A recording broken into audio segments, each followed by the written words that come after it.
Bonjour à tous, bonjour à toutes, merci de votre fidélité. Nous sommes donc sur Radio Fréquence Atlantique, les longueurs d'onde 88.3, 93.6, 105.9. Vous pouvez suivre les émissions également sur rfaradio.fr.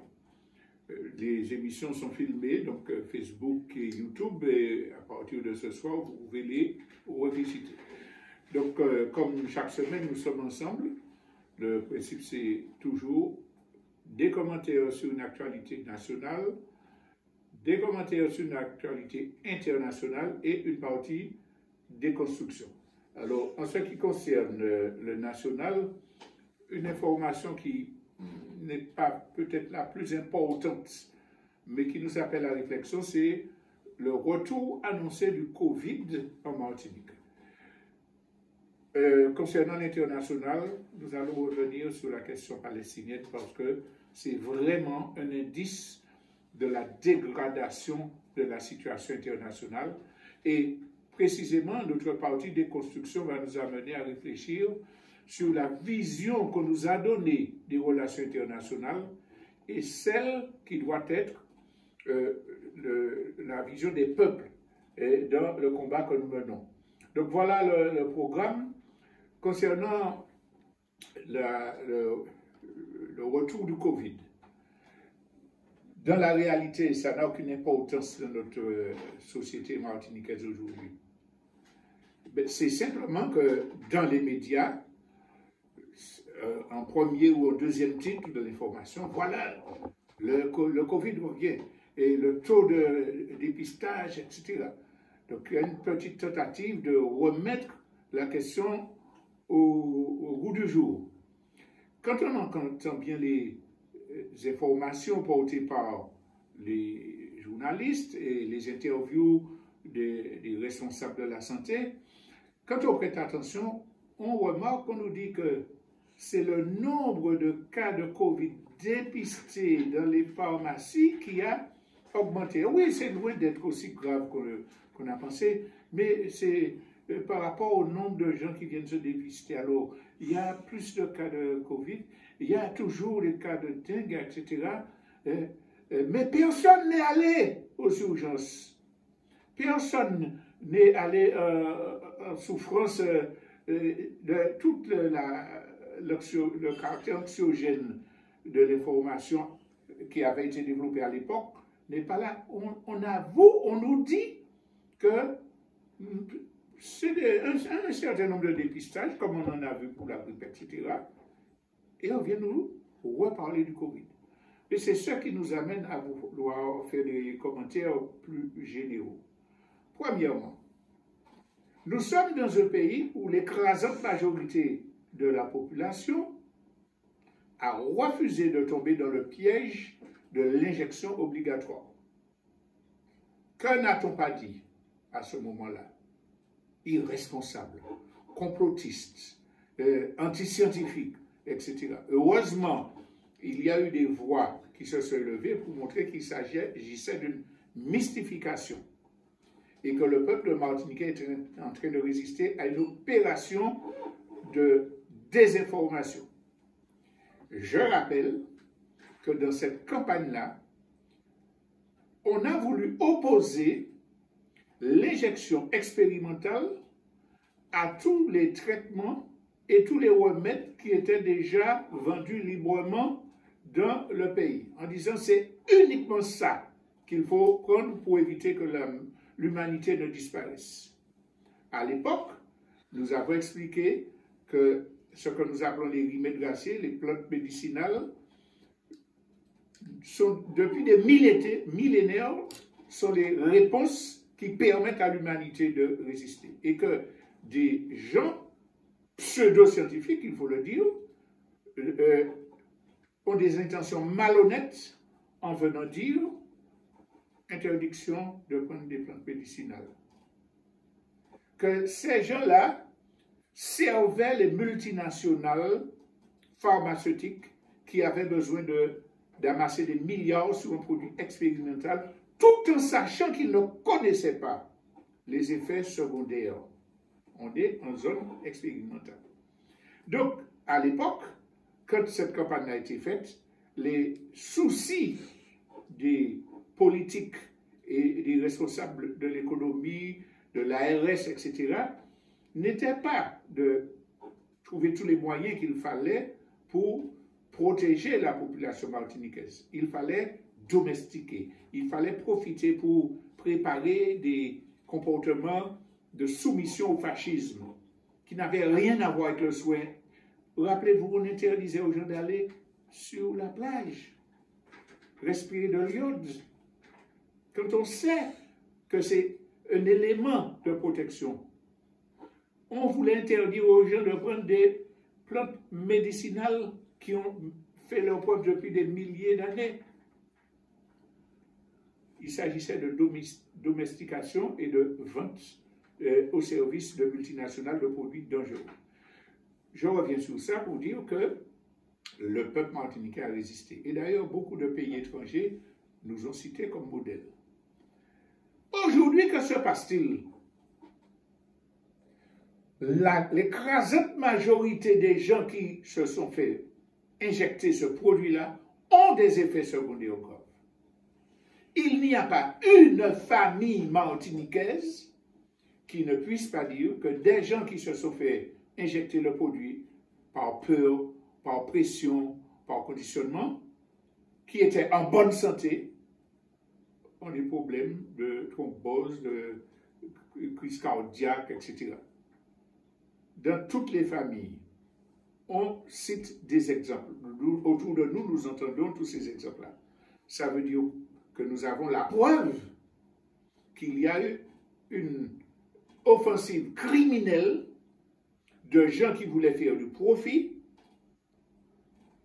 tout en sachant qu'ils ne maîtrisaient pas les effets secondaires. Alors, parmi ces gens qui sont affectés aujourd'hui, beaucoup refusent de porter plainte, n'envisagent même pas ça, et ont peur de le dire, ont peur d'établir le lien entre le produit et leur maladie nouvelle, inattendue, parce que, en quelque part, comme il y avait ce débat-là, on se sent coupable.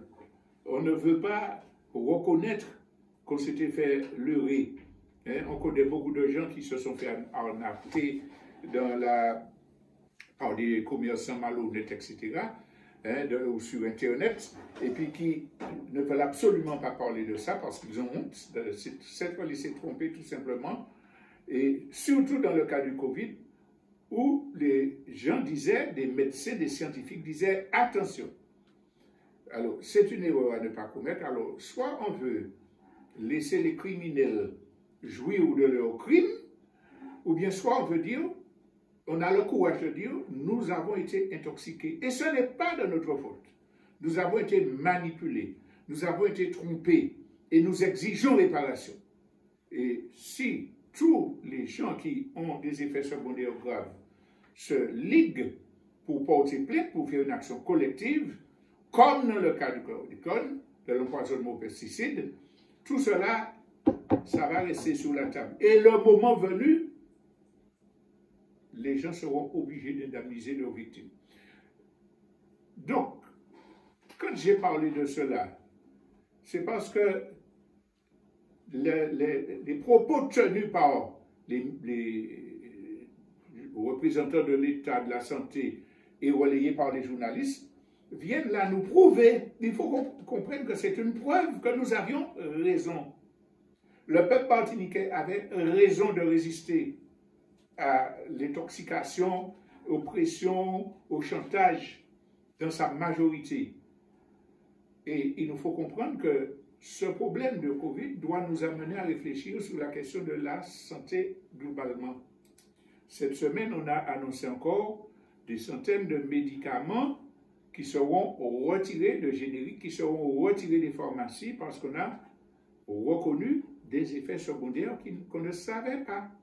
Ça veut dire que le problème n'est pas tant qu'un produit soit prescrit par un médicament, un médecin, vendu en pharmacie, avalisé par l'ARS ou les agences nationales.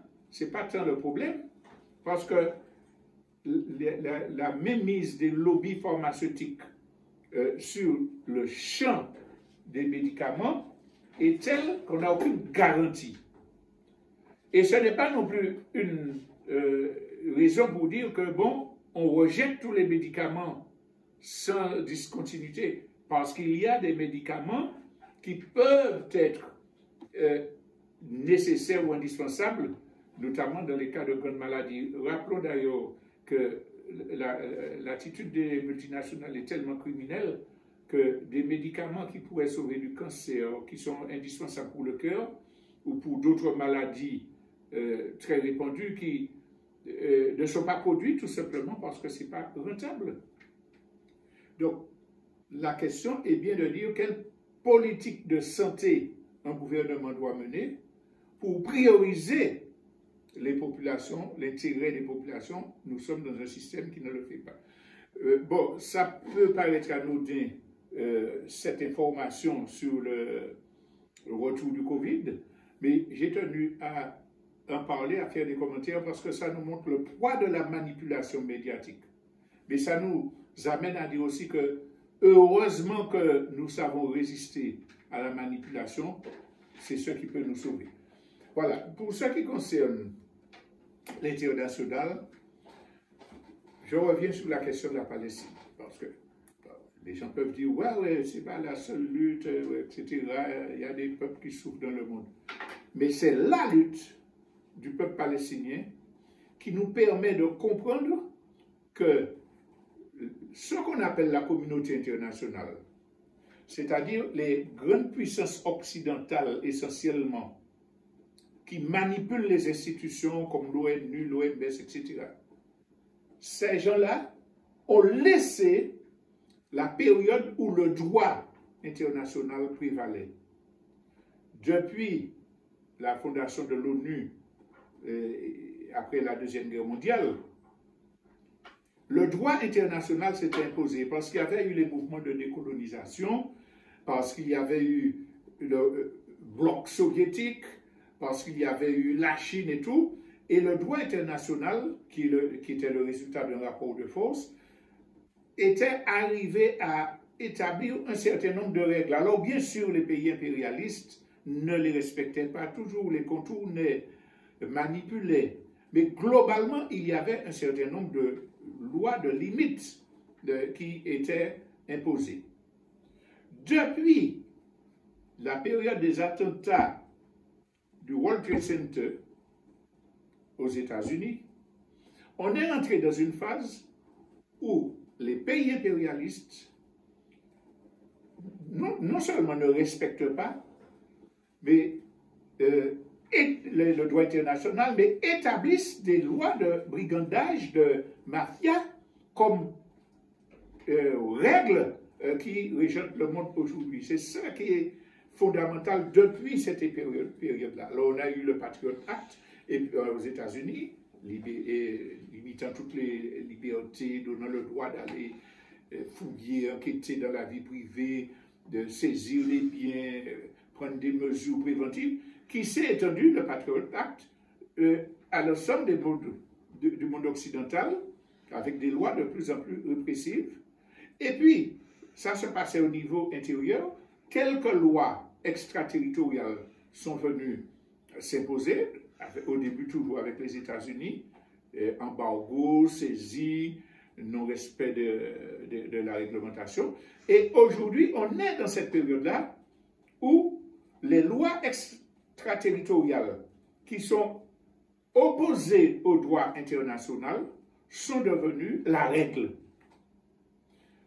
Les sanctions prises contre les pays ennemis de l'OTAN, vol des avoirs, et embargo illégal, et interdiction à des gens de voyager, et même pire, le droit d'aller dans un pays étranger, même quand on n'est pas en guerre déclarée avec lui, pour bombarder des lieux en disant « je vais tuer un terroriste là ». Ça, avec les États-Unis en Afghanistan, on bombarde le mariage parce qu'on a appris qu'il y avait responsables talibans qui étaient dans le mariage. Donc, cette barbarie qui vient se substituer au droit international, hein, c'est Kouchner qui avait dit le devoir d'ingérence humanitaire. On a le droit d'aller bombarder un pays parce qu'on estime, on déclare que celui qui est en tête, c'est un dictateur et qui fait souffrir sa population. On a le droit d'aller bombarder. Là, il faut bien comprendre que les bases élémentaires du droit international ont été supprimées et remplacées par des lois mafieuses, des politiques. Enfin, quand on vole les stocks d'or de la banque du Venezuela qui sont en Angleterre pour donner à un ami de trafiquant d'armes et de cocaïne, Guaido, on voit bien que là, on n'est plus dans le droit international. C'est ça. Tout cet environnement-là se faisait plus ou moins sans le dire, sans l'admettre. On avait des prétextes, on se cachait derrière la démocratie, il fallait rendre la liberté au peuple. Mais avec le cas d'Israël, on franchit une étape décisive. Ça veut dire que là, on se donne le droit de tuer civils, femmes, de bombarder des écoles, de bombarder des hôpitaux massivement. Et tous les pays occidentaux soutiennent cela. Alors certains disent, ah non, il faut la paix, il faut cesser le feu, il y a des... Mais tous continuent à financer l'État d'Israël sioniste, à envoyer des armes. Alors, avec des fois, c'est ubuesque.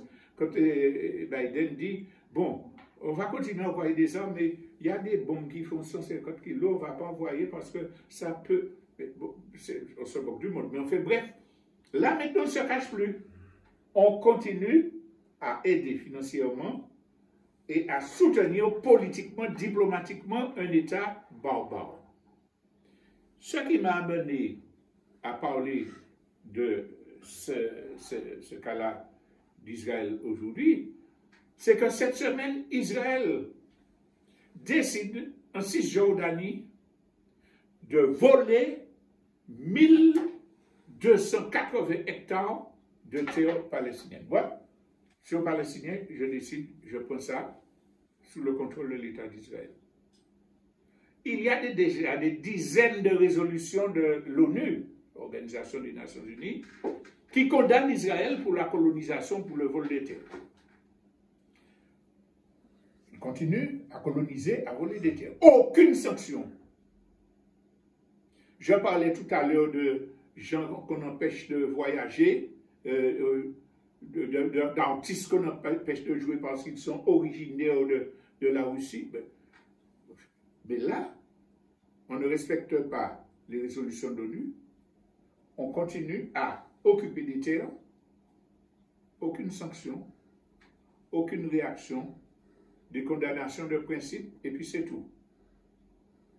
Dans le même temps, Israël continue à bombarder. L'ONU a déjà pris, la Cour pénale internationale a déjà dit, c'est un génocide. L'ONU a déjà dit qu'il faut arrêter, il faut imposer, etc. Des dizaines d'hôpitaux, des dizaines d'écoles, des dizaines de centres de réfugiés. Vous avez déjà vu tout cela dans les informations. Israël pousse les gens à aller, bon, sortez de là parce que je vais bombarder là, allez là, vous serez en sécurité. Les gens vont là, ils font la queue pour prendre des aides alimentaires, et puis on vient les bombarder. Aucune sanction, aucune. Non, et puis on est prêt à faire des embargos sur le Venezuela parce qu'on estime que les conditions des élections ne sont pas suffisamment libres. Ce n'est pas du deux poids, deux mesures encore, hein. C'est du banditisme pour une seule mesure. Cette semaine encore, il y a eu, on a dit, le vol de 1200 hectares de terre, mais hier, il y a eu le bombardement d'une nouvelle école. par l'armée sioniste d'Israël. Mais non seulement on pousse Israël à faire sans rien dire, sans sanctionner, parce que ça prépare la guerre mondiale barbare que les Occidentaux veulent faire, mais en plus on interdit aux gens de dénoncer.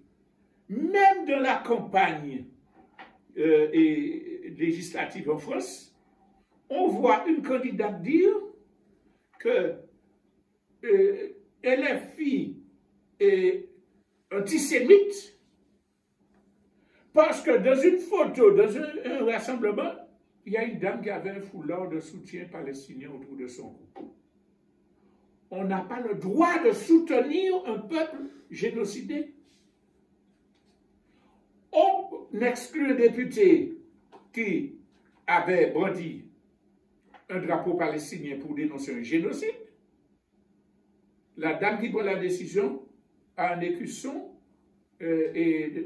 d'Israël sous son veston. Donc, non seulement on soutient le crime, mais on interdit aux gens de dire que. Et on les criminalise. Et là, je pense que c'est vraiment chaognant d'utiliser le génocide des Juifs, l'antisémitisme, pour justifier une barbarie de ce type. Et puis on a des gens, c'est là que l'ignorance devient coupable, qui répètent Mélenchon est antisémite. La France est soumise et antisémite. C'est un extrême parce qu'il est antisémite. Donc il ne faut pas voter pour les extrêmes. Ça a l'air de 1600. Quand on réalise ça, l'ignorance est coupable à ce moment-là. L'ignorance est coupable parce qu'à la limite, on ne sait pas, on va chercher. Mais quand on s'engage pour défendre une politique réactionnaire, quand on répète des choses alors qu'on sait qu'on n'a pas de preuves, chaque fois qu'une personne dira LFI est antisémite, posez-lui la question, dites-nous une phrase, dites-nous un geste qui a été fait par celui que vous accusez d'antisémitisme pour que je vous croie.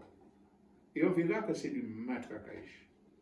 Alors, je reviens sur ce qui se passe dans les territoires occupés. Les cartes sont connues. Vous allez sur Google, vous allez voir quand on crée l'État d'Israël en expulsant les Palestiniens. Vous allez voir, il y a une série de 4 cartes très belles avec des couleurs vert sur fond blanc qui montrent comment Israël, par le feu, le sang et la répression, chasse les Palestiniens. Et aujourd'hui, il restait la petite bande de Gaza, on l'élimine. Il restait la Cisjordanie, on vole les terres. Et puis, on vient nous dire que quand on prend des milliards pour aider l'Ukraine, c'est parce qu'on défend le droit des peuples. Je vous invite tous à comprendre que soutenir la Palestine aujourd'hui, c'est soutenir l'humanité contre les plans scélérats des impérialistes occidentaux, du fascisme international. C'est ce sur quoi je voulais insister. Et on va passer tout à l'heure à la partie déconstruction pour nous montrer justement que la question de l'internationalisme, c'est une question clé pour que nous puissions régler cette question aujourd'hui de la défense de l'humanité. Alors, une petite pause musicale avec l'appareil qui fait toujours des siennes.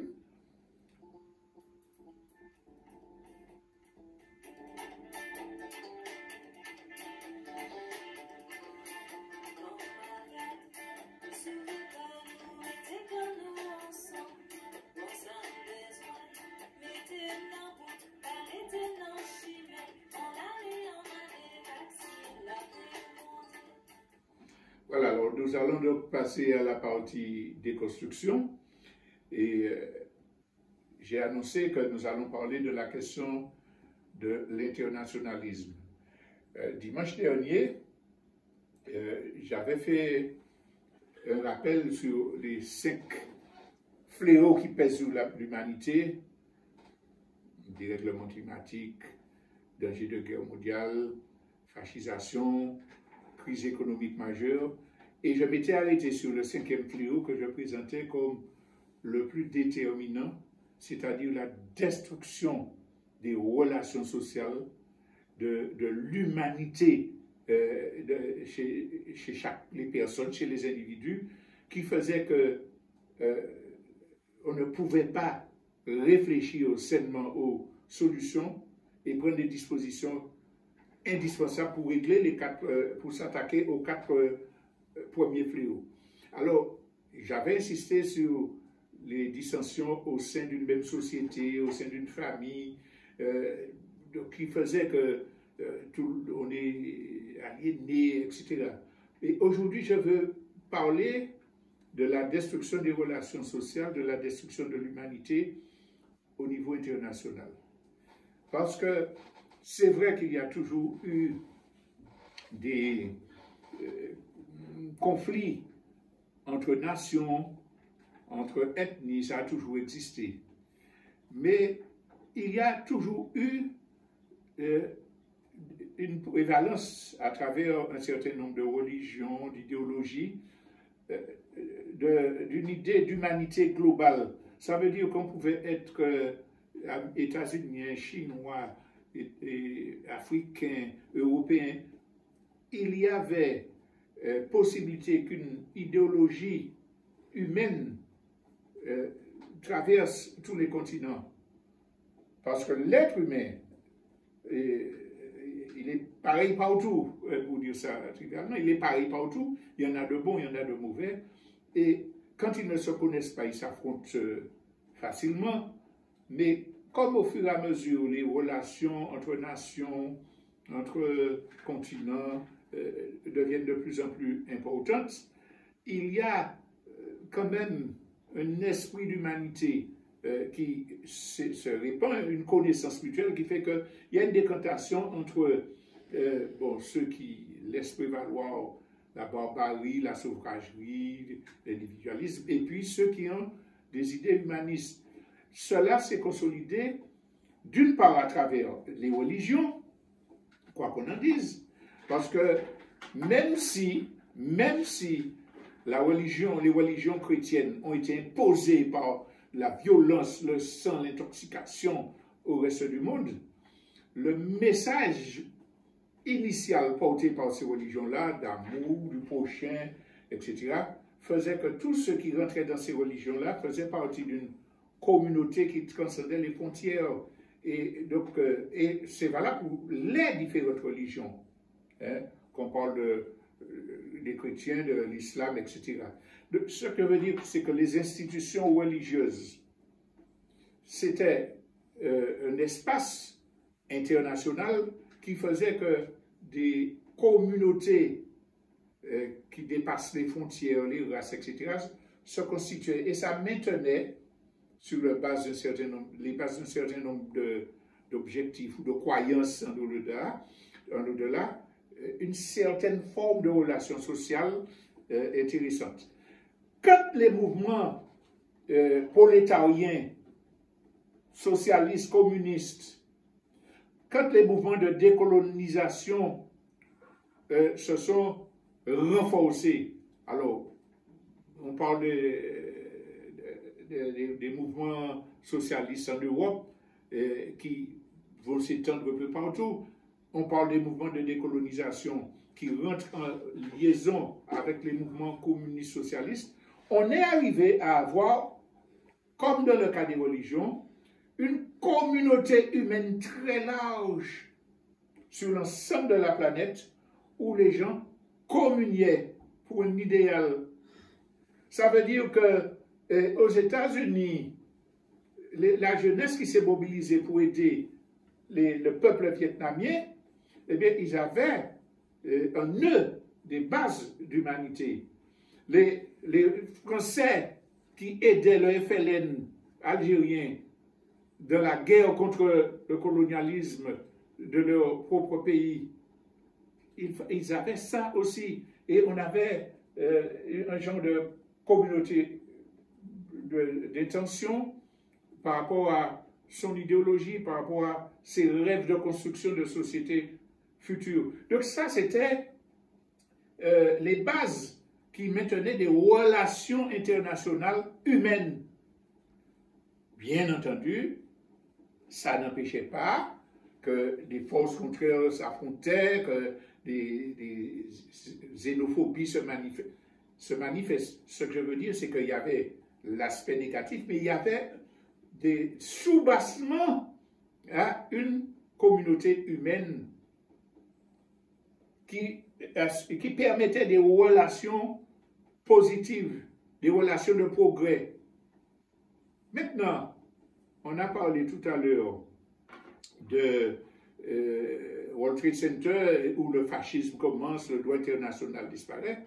Mais avant ça, avec la chute du mur de Berlin en 89, il y a un autre phénomène qui venait s'opposer aux communautés humaines dont nous avons parlé tout à l'heure.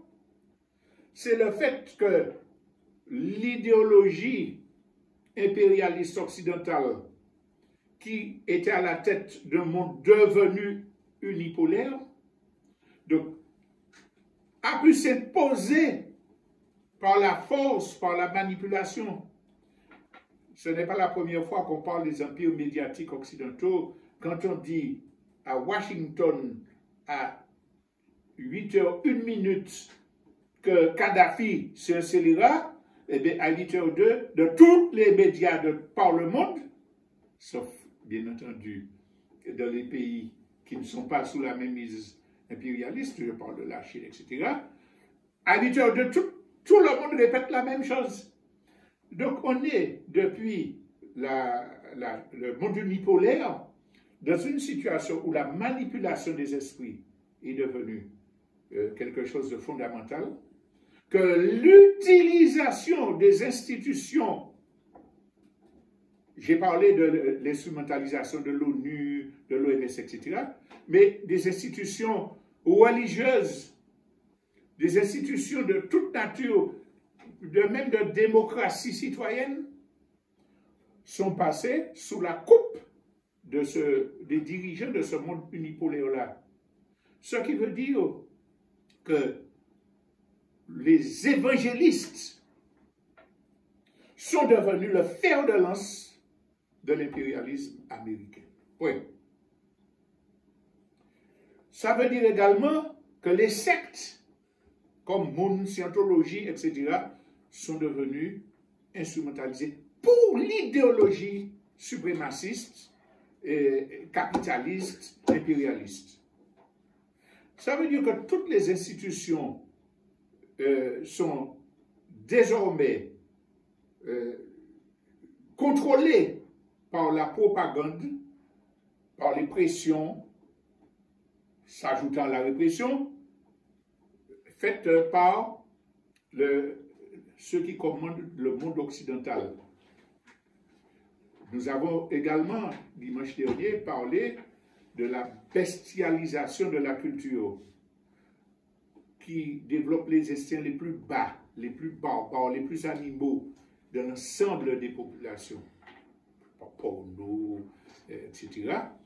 Nous avons parlé également de l'individualisme sévère. Dans tout, c'est la lutte, il faut que je me place, que je me vende des émissions, qui va gagner, qui a le meilleur mariage, etc. Donc l'individualisme, ce qui était fait pour les individus, s'ajoute à ce que nous décrivons, le travail global sur toutes les institutions, avec pour résultat de casser les relations sociales, détruire le concept même d'humanité. Quand on parlait tout à l'heure d'Israël, il y a beaucoup de gens qui ne réagissent pas humainement en voyant ces crimes. Ah oui, il y en a qui disent, ouais, des civils quand même, ils auraient pu. Mais il y a des gens pour qui c'est pas important, rien de ça, il ne faut pas parler de ça. Mais ce n'est pas parce qu'on fait ça qu'il faut mettre un drapeau ou bien qu'il faut faire une manifestation dans une université. Les gens sont, pour beaucoup, déshumanisés. Totalement déshumanisés. Donc voilà, cette destruction des relations sociales, le fléau dont nous avons parlé et auquel nous sommes confrontés. Mais dimanche dernier, je disais aussi que c'est une partie de la réalité. Parce qu'ils feront ce qu'ils veulent. L'humanité qui est née de millénaires et de millénaires d'expériences sociales, de relations, qui a établi des liens familiaux, etc., ça ne peut pas disparaître. Ça reste là. Et ça se traduit par le fait que, sur tous les continents, il y a malgré tout des forces de plus en plus importantes de résistance contre la déshumanisation. Puisqu'on a parlé de Palestine, la plus belle chose qui soit aujourd'hui sur l'humanité, c'est le fait que dans tous les pays du monde, la jeunesse se mobilise en soutien au peuple palestinien, dans les universités et partout. Ils font ce qu'ils veulent, ils interdisent les manifestations, mais l'écrasante majorité des peuples soutient le peuple palestinien. Donc on voit bien que même si le tableau très sombre que j'ai décrit existe, il existe l'alternative, il existe le pendant de ceux qui restent humains et qui sont de plus en plus nombreux et qui sont de plus en plus conscients des conséquences de la déshumanisation. Autrement dit, l'espoir n'est pas perdu. Et j'ai dit qu'il faut résoudre ce problème-là pour que tous les autres soient réglés, tous les autres fléaux puissent trouver des solutions. Ce qui nous amène à dire, bon oui, mais eux, ils sont organisés pour contrôler les institutions. Eux, ils sont organisés pour répandre une sous-culture. Mais nous vivons avec les peuples des milliers d'initiatives alternatives qui ne sont pas structurées au même niveau que les ennemis ont pu atteindre, au même niveau que les ennemis ont pu atteindre. C'est bien ça? Donc, la réflexion, c'est ça. Comment, dans notre pratique individuelle, dans notre pratique militante organisée et dans nos relations internationales, arriver à structurer une dynamique capable de battre l'ennemi sur ce terrain-là qui est essentiel. C'est comme pour ce que j'avais dit dimanche dernier pour l'individu, ben, c'est une question de remise en cause. Je vais prendre deux exemples qui nous concernent à Martinique pour illustrer cela.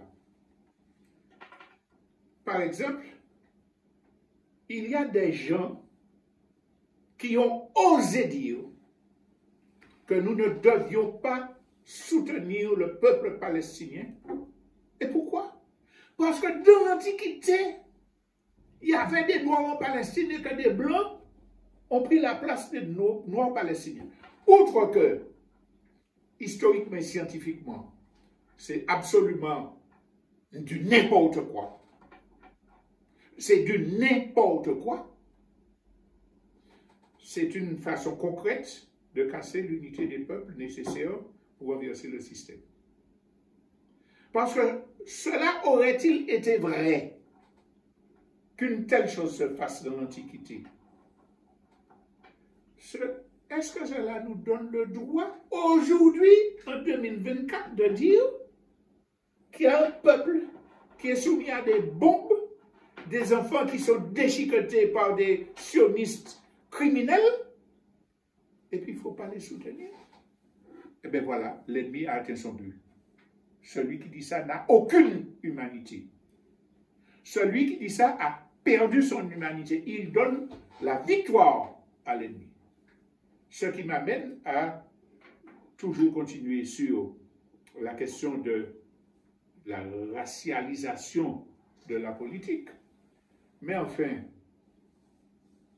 un militant ne sait pas que c'est le colonialisme occidental qui a décidé de découper l'humanité en races, les blancs qui sont supérieurs, les noirs qui sont inférieurs, les chinois qui sont ceci, les rouges qui sont cela. Ça n'existait pas, ce découpage-là. C'est une pure création des colonialistes occidentaux pour justifier la domination, empêcher que les peuples ne s'allient. Comment comprendre qu'aujourd'hui, on puisse nous appuyer sur la grille raciale créée par les Occidentaux pour définir nos choix politiques, nos objectifs politiques, nos relations avec les autres hommes? Il faut quand même se poser la question. Alors qu'on le dise bien, les races biologiques n'existent pas. Les races biologiques n'existent pas. Par contre, sociologiquement, le fait que les colonialistes aient créé des grilles racistes et organisé la société sur cette base-là a pour conséquence que les groupes qu'ils ont qualifiés de noirs, inférieurs, etc., subissent des atrocités sur tous les continents de la planète. Donc la race sociologiquement existe. Puisque là où aller demander un appartement en France et puis Madame Blanc Radio, je ne loue pas pour les noirs, c'est une réalité. Et ce n'est pas une réalité biologique, c'est une réalité sociologique. Alors, comment accepter que nous prenions cela comme critère pour définir notre lutte? Comment accepter que des scientifiques, des humains afro-descendants disent les Blancs n'ont jamais rien inventé par le monde. C'est les Noirs qui ont tout inventé, et puis les Blancs ont tout copié sous les Noirs. Intellectuellement, on voit bien qu'il y a quelque chose qui cloche. Parce que ça veut dire, d'une part, qu'on maintient qu'il y a des races différentes et qui ont des compétences et des aptitudes différentes. Nous disons le blanc n'a jamais inventé. Hier, le blanc disait les noirs n'ont jamais inventé.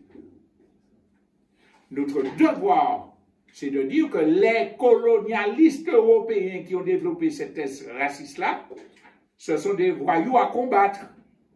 Oui, des peuples noirs ont inventé des choses essentielles, comme ils ont fait des choses essentielles, tout en nous rappelant que les inventions ne sont pas seulement celles qui sont mises en avant. Les inventions des peuples noirs se réalisent dans l'agriculture, la façon de soigner. Les inventions, ce n'est pas seulement ceux qui donnent le titre de savant et qui permettent d'ouvrir une entreprise. Hein. Les peuples noirs ont inventé. Est-ce que cela nous permet de dire, pardon, que les Blancs qui vivaient dans le Caucase n'ont jamais rien inventé en matière d'agriculture, en matière de tissu, en matière de musique, en matière... Que les Chinois qui ont inventé, qui sont dans le fin fond de la Chine, n'ont pas inventé ceci. Nous sommes tombés dans le piège. Ce que nous devons dire, c'est que les êtres humains, partout où ils sont, inventent en fonction des conditions dans lesquelles ils vivent. Et que les Africains ont inventé des choses formidables parce que c'est l'origine de l'humanité, donc leur expérience est beaucoup plus ancienne, qu'ils ont un continent qui a permis d'eux, etc. Et faire valoir nos grands créateurs, nos grandes inventions, nos grandes réalisations.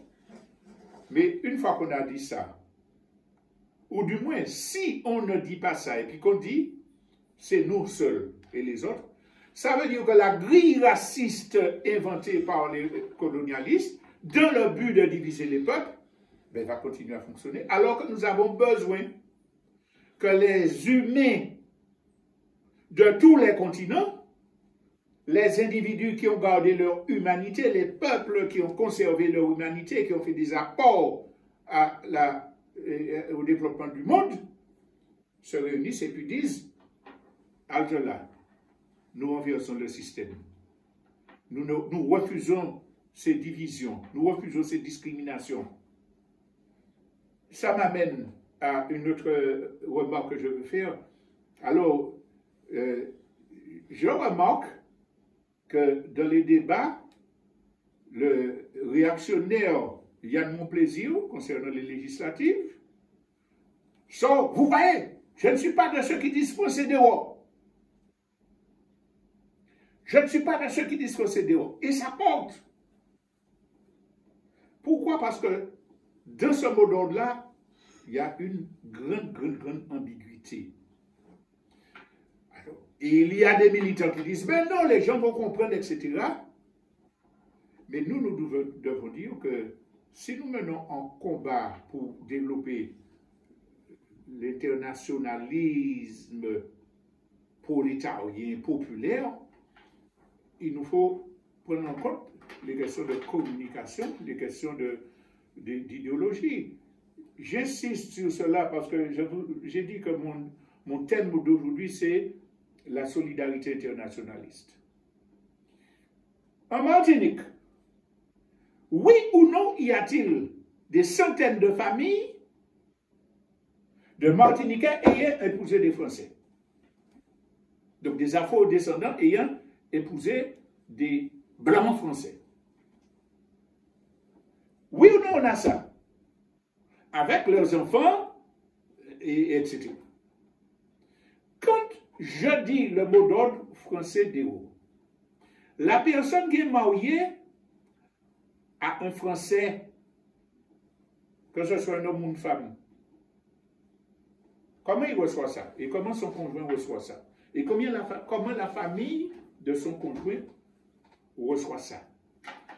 Pour cette personne-là qui n'est pas nécessairement raciste, colonialiste, il y en a un. Ça veut dire quoi? Ça veut dire qu'on peut me chasser.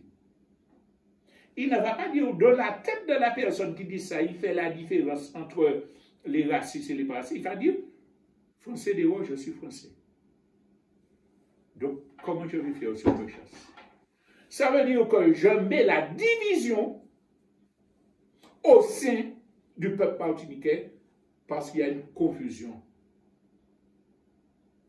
Et puis, il y a des Français progressistes en Martinique qui sont peu nombreux. En Martinique, ils sont, j'allais dire, non, disons peu nombreux. Mais quand je dis ça, il va dire, bon, ben, qu'est-ce que je dois faire pour respecter le peuple martiniquais, je pense? Nous avons besoin de Français progressistes. Nous avons besoin de Français qui disent, je dénonce le colonialisme. Le peuple français, le peuple martiniquais a raison de lutter. Le peuple kanak a eu des caldoches qui ont pris qui ont été d'accord avec leur cause et qui ont fait un travail pour que des Français soutiennent la cause. Donc, quand je dis Français des rois, qu'est-ce que je dis à cette personne-là? Ah, je dois me dire, bon, cette personne-là doit penser que dans ma tête, je parle seulement des colonialistes et pas seulement des progressistes. Alors, c'est une question de communication, oui ou non? Si on veut être clair et rassembler, parce qu'on est d'accord sur le fond, ce que nous voulons, c'est chasser le colonialisme. Les Français arrogants, il faut prendre un service avant. Donc, disons colonialistes des rois, suprémacistes des rois, racistes des rois. La France dégage. Dès nous dit la France dégage, ça veut dire domination française. Quand nous disons ça, ce n'est pas pour mettre en doute la sincérité des camarades qui veulent chasser le colonialisme français, c'est pour dire quel est notre meilleur message susceptible de faire l'alliance entre toutes les forces progressistes, enlever le doute. Nous l'avons dit, bon, peut-être que nous pouvons nous tromper, mais expliquez-nous pourquoi nous nous trompons. Parce que nous avons besoin de toutes nos forces et parce que nous avons besoin d'une politique claire. La question du langage reflète des réalités. Mais, pour revenir à ce que je disais sur la question des relations humaines, c'est que nous, Martiniquais, nous, afro-descendants, nous, peuples colonisés, nous avons un rôle que Fanon nous a enseigné, celui de redonner l'humanité au peuple aliéné d'Occident. Si ce n'est pas nous qui faisons comprendre, nous, gardez manière nous humains, nous avons raché couper contre colonialiste. Mais gardez manière nous humains, gardez manière nous respecter, manière nous expliquer les autres. Si les autres défendent, nous comptons, essayez de comprendre. Si ce n'est pas nous qui redonnons au peuple dominé des pays occidentaux les chemins de l'humanité, qui c'est qui va le faire? On va continuer à être dans les discriminations, comment dirais-je, les manœuvres orchestrées par les colonialistes pour empêcher que nous ayons une solidarité internationaliste. Prolétaires de tous les pays, unissez-vous, disaient les communistes. Mais la solidarité entre les individus de tous les continents qui sont dominés, qui sont discriminés, est indispensable pour battre l'ennemi. La reconquête de notre humanité, de notre esprit critique, de notre libre arbitre, c'est indispensable pour qu'on lutte contre les 4 fléaux qu'on a dit précédemment. Si nous sommes d'accord avec ça, il nous faut comprendre notre tâche et améliorer nos formes de lutte. Sans solidarité internationaliste, nous n'allons pas gagner le combat. Et solidarité internationaliste ne veut pas dire migrant avec n'importe qui. Ça veut dire une solidarité fondée sur des objectifs politiques, une conception de la vie qui s'appuie sur la collaboration entre les peuples, pas entre des dirigeants autoproclamés, entre les peuples. Et si il est nécessaire d'utiliser les contradictions entre les ennemis, c'est toujours avec le recul nécessaire qui nous appelle à privilégier l'harmonie entre les peuples. Ce sera notre conclusion. Nous avons besoin d'une solidarité internationaliste pour reconquérir notre humanité et pour renverser le système impérialiste, la civilisation occidentale barbare qui nous est imposée. Nous avons besoin de cela et il nous faut savoir nous remettre en cause, accepter de réfléchir pour pouvoir y parvenir. Je vous remercie de votre attention. Eh bien, nous allons écouter notre vidéo, notre jingle pour terminer.